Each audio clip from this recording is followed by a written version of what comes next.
Assalamualaikum warahmatullahi wabarakatuh. Perkenalkan, saya Najulia Subuharni dengan NIM 0705192001,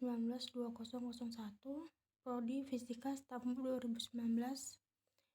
Di sini saya akan mempresentasikan makalah saya mengenai investasi saham dalam ekonomifisika dan ekonomi syariah pada mata kuliah ekonomifisika dengan dosen pengampu Bapak Pandapotan Harahap, SPD, MPD, MPFIS. Yang pertama yaitu investasi saham dalam ekonomifisika. Ekonomifisika dapat dipandang sebagai tata cara atau metodologi dalam memahami berbagai proses ekonomi yang justru melahirkan banyak konsep, teori, dan mungkin metodologi baru dalam perkembangan ilmu ekonomi. Umumnya, investasi merupakan nilai waktu, yang artinya merupakan investasi yang kita lakukan, nilainya dapat berubah seiring waktu. Akibat pilihan jenis investasi dan pilihan waktu investasi sangat menentukan keberhasilan ataupun kegagalan dalam berinvestasi.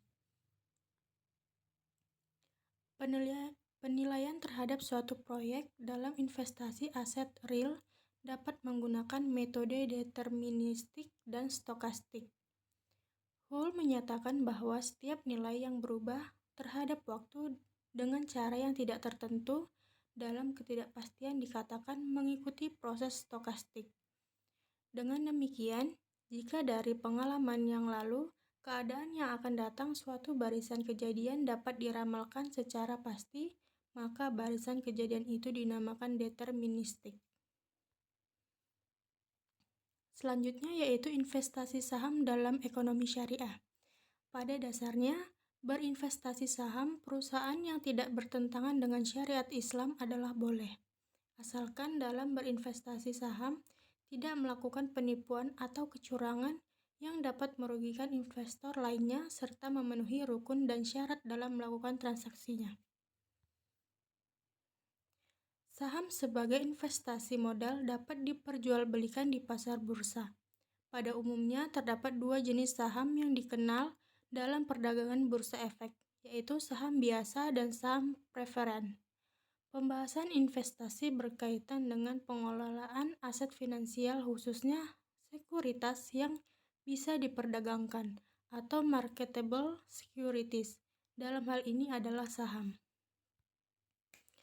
Yang selanjutnya yaitu transaksi saham.